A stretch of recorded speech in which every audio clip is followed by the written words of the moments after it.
Log in करा मुंबईतक.in वर। नुकताच झालेल्या महाराष्ट्र कोविड टास्क फोर्सच्या बैठकीत मुख्यमंत्री उद्धव ठाकरे म्हणाले की कोरोनाच्या दुसऱ्या लाटेचं शेपूट अजूनही वळवळतंय। नागपूर आणि मुंबईत तर कोरोनाची तिसरी लाट आली आहे असं सुद्धा म्हटलं जात आहे। वाढती गर्दी पाहता पुन्हा निर्बंध लागण्याचे सुद्धा संकेत मिळत आहेत।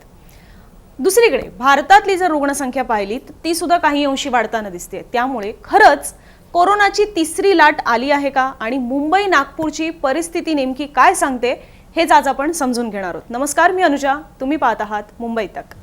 भारतात कोरोनाची जी दुसरी लाट आली होती ती डेल्टा या व्हेरिएंटमुळे आलेली आणि असं म्हटलं जातं की विदर्भातून या व्हायरसचा उगम झाला किंवा या व्हेरिएंटचा उगम झाला। मग ती देशभरात पसरली आणि हळूहळू करत जगभरात हा व्हेरिएंट पसरला आणि आता याच विदर्भात पुन्हा एकदा रुग्णसंख्या वाढू लागली आहे। नागपूर जिल्ह्यात आतापर्यंत एक आकडी असणारी रुग्णसंख्या 2 आकड्यात येऊ लागली आहे। तिसऱ्या लाटेने जणू पावलं टाकायला सुरुवात केली आहे असं सुद्धा नागपूरचे पालकमंत्री नितीन राऊत म्हणालेत। पण नागपूर किंवा विदर्भातली एकंदरीतच परिस्थिती काय आहे ती सुद्धा पहा। गेल्या 6 दिवसांमध्ये विदर्भात 217हून अधिक कोविड रुग्णांची नोंद झाली आहे। त्यात फक्त नागपूर जिल्ह्याचा विचार केला तर तिथे ही रुग्णसंख्या म्हणजे जी वाढलेली रुग्णसंख्या आहे ती 30 वर आहे। वरवर ही रुग्णसंख्या कदाचित तुम्हाला फारच कमी वाटेल आणि तुम्ही खास करून मुंबईतले असाल तर तुम्हाला ती आणखीनच कमी वाटेल। पण जर नागपूरचा विचार करायला घेतला तर जिथे अगदी 8 रुग्ण सापडत होते काही दिवसांपूर्वी त्या मानाने ही रुग्णसंख्या वाढत जाणार आहे। इतकंच नाही तर 12 रुग्ण असेही आहेत जे 13 रुग्ण नव्याने मिळालेले आहेत त्यातले 12 रुग्ण असेही आहेत ज्यांचं कोविड लसीकरण सुद्धा झालेलं होतं।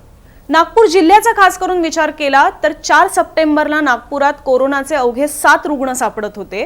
पण हीच एक आकडी असलेली रुग्णसंख्या 7 सप्टेंबरला 18 वर जाऊन पोहोचली आहे आणि अगदी काही एक दिवसातच वाढत जाणाऱ्या या रुग्णसंख्येमुळे लॉकडाऊन लावण्याबाबत सुद्धा विचार असल्याचं तिथले पालकमंत्री सांगतात।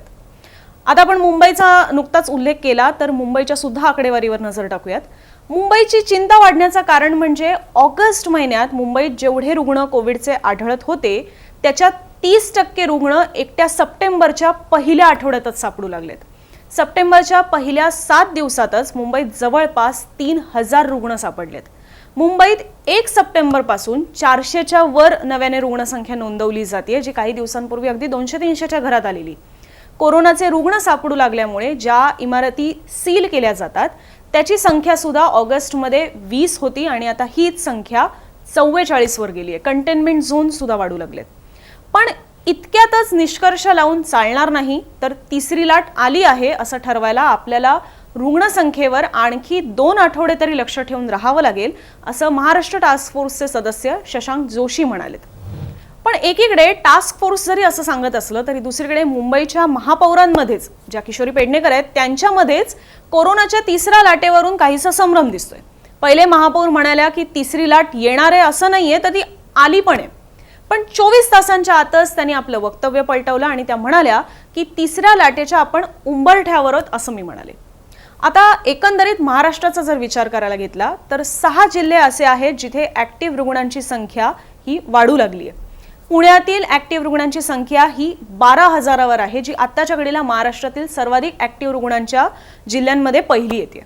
पुण्यापाठोपाठ ठाण्यात 7,000 आहेत, साताऱ्यात 6,000 आहेत, अहमदनगरमध्ये 5,000 आहेत तर मुंबईत सुद्धा 4,000च्या घरात ऍक्टिव्ह रुग्णांची संख्या आहे। महाराष्ट्रातल्या एकूण कोरोनाच्या ऍक्टिव्ह केसेसमध्ये या 5 जिल्ह्यांचा वाटा 72%। महाराष्ट्रात एकूण 50,000 ऍक्टिव्ह केसेस आत्ताच्या घडीला आहेत आणि रोजच्या रुग्णांची संख्या ही साधारण 3 ते 5,000 दरम्यान येते आणि मृत्यू दर सुद्धा 2.12%वर आहे। आता दुसऱ्या लाटेत जसं आपण पाहत होतो की 70,000च्या घरात नवीन रुग्ण आढळत होते त्या मानाने आता 3-4 हजारच आढळत आहेत म्हणजे कुठे कोविडची तिसरी लाट आली असं म्हणायचं असं सुद्धा काही जण विचारतायत। पण यासाठी आपण थोडं केरळचं उदाहरण पाहूया कारण की गेल्या ज्या 2 लाटा आल्या पहिली लाट 2020 मधली आणि दुसरी 21 मधली तो जर आपण ट्रेंड पाहिला तर पहिले केरळमध्ये रुग्णसंख्या ही वाढू लागते, मग महाराष्ट्रातली रुग्णसंख्या वाढू लागते, मग दिल्लीतली वाढते आणि मग पूर्ण देशभरात एक कोविडची वेव्ह येते। हे पहिल्या 2 ट्रेंडमधून समोर आलेलं आहे। आत्ताच्या घडीला सुद्धा केरळमध्ये साधारण 30-40 हजाराच्या घरात नव्याने रुग्ण वाढू लागलेले आहेत आणि तिथली परिस्थिती जास्त बिकट होत चाललेली आहे। देशातली एकूण भारतातली जर कोविडची रुग्णसंख्या पाहिली तर त्यात केरळमध्ये आढळणाऱ्या रुग्णांचा वाटा हा जवळपास 70%वर आहे। त्यामुळे कुठेतरी असं म्हटलं जातंय की हाच ट्रेंड हळूहळू करत महाराष्ट्रापर्यंत येईल आणि कदाचित हे तिसऱ्या लाटेचे संकेत असू शकतात. जसं की आपल्या महाराष्ट्र टास्क फोर्सचे सदस्य सुद्धा काही दिवसांपूर्वी म्हणालेले होते की साधारण सप्टेंबर-ऑक्टोबरच्या दरम्यान कोविडची तिसरी लाट येऊ शकते आणि त्यामुळेच या सगळ्यावरून हे तर्क बांधले जातात की कदाचित कोविडची तिसरी लाट काही दिवसांवरच येऊन ठेपली आहे. जगाचा जर विचार करायला घेतला तर UK असो किंवा US, तिथे जी कोरोनाची तिसरी लाट आली आहे ती डेल्टा व्हेरियंटमुळे आली आहे. पण याच डेल्टा व्हेरियंटला आता भारतातली जनता बऱ्यापैकी इम्यून झाली आहे असं म्हणायला हरकत नाही, कारण की आपल्याकडे जी कोविडची सेकंड वेव्ह आली होती तेव्हा ती डेल्टा व्हेरियंटमुळेच आलेली. त्यामुळे जर आपली जनता या डेल्टा व्हेरियंटला बऱ्यापैकी इम्यून झाली असेल तर आपल्याकडे तिसरी लाट डेल्टा व्हेरियंटमुळे येईल याची शक्यता फार धूसर दिसते. डेल्टा व्हेरियंट हा खरं तर आधीच्या व्हेरियंट्सपेक्षा जास्त संसर्गजन्य होता आणि त्यामुळे दुसऱ्या लाटेत आपल्याला सगळ्यात जास्त रुग्ण पाहायला मिळत होते. त्यामुळे जर आता डेल्टापेक्षा सुद्धा जास्त कुठला संसर्गजन्य व्हेरियंट आला तर कदाचित तिसरी लाट येऊ शकते असं आपण म्हणू शकतो. पण तुर्तास असे कुठले व्हेरियंट अजून तरी भारतात आढळलेले नाही आहेत. आणि एकंदरीतच महाराष्ट्र टास्क फोर्सने सुद्धा जी दिलेली माहिती आहे किंवा महापौरांनी त्यांचं पलटवलेलं वक्तव्य असू दे किंवा सध्या निर्बंध वाढवण्याचा कुठलाही विचार नाही असं आपले आरोग्यमंत्री राजेश टोपे म्हणतायत, त्यावरून तरी इतक्यात कोरोनाची तिसरी लाट आली आहे असं ठामपणे सांगता येणार नाही. पण ती येऊ नये म्हणून येत्या काळात तरी जे काही सण उत्सव आहेत त्यामध्ये नियम पाळणं गरजेचं आहे. जाता जाता तुम्हाला लसीकरणाची सुद्धा आठवण करून देतो, कारण की जी टास्क फोर्सची मीटिंग झाली त्यावेळेला सुद्धा मुख्यमंत्री उद्धव ठाकरे म्हणाले की जर आपलं लसीकरण खूप चांगल्या वेगाने झालं तर आपण ही लाट थोपवू शकतो. त्यामुळे जाता जाता तुम्हाला लसीकरणाची आकडेवारी देतो.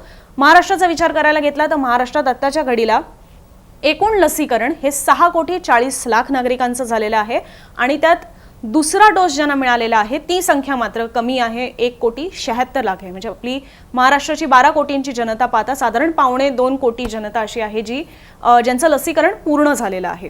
आणि ह्या सगळ्यातच ज्यांचं लसीकरण पूर्ण झालंय त्या लोकांना हळूहळू काही निर्बंधांमध्ये शिथिलता मिळते, जसं की मुंबई लोकल ट्रेन असू दे तिथे वॅक्सिनेशन पूर्ण झालेल्यांना परवानगी देण्यात येते आणि त्यामुळेच लसीकरण जास्तीत जास्त झालं तर खरं तर असं म्हटलं जातं की आपण तिसरी लाट थोपवू. पण जर नियम पाळले नाहीत, जी आता सण उत्सव येणार आहेत, अनेक सणवार आहेत, आता दिवाळी, दसरा, गणेशोत्सव आहे आणि ह्या सगळ्यांमध्ये जर आपण कोविडचे नियम पाळले नाही तर कदाचित मात्र आपण या कोविडच्या तिसऱ्या वेव्हला लवकर आमंत्रण देऊ असं म्हणायला हरकत नाही. कोविडच्या थर्ड वेव्हबद्दल तुमचे आणखी काही प्रश्न असतील तर ते कॉमेंट बॉक्समध्ये जरूर विचारा. अशाच ताज्या बातम्या पाहण्यासाठी आणि विविध बातम्यांचं विश्लेषण जाणून घेण्यासाठी मुंबई तकच्या यूट्यूब चॅनलला सबस्क्राईब करा आणि mumbaitak.in या आमच्या वेबसाईटला सुद्धा नक्की भेट द्या. लॉग इन करा मुंबईतक.in वर.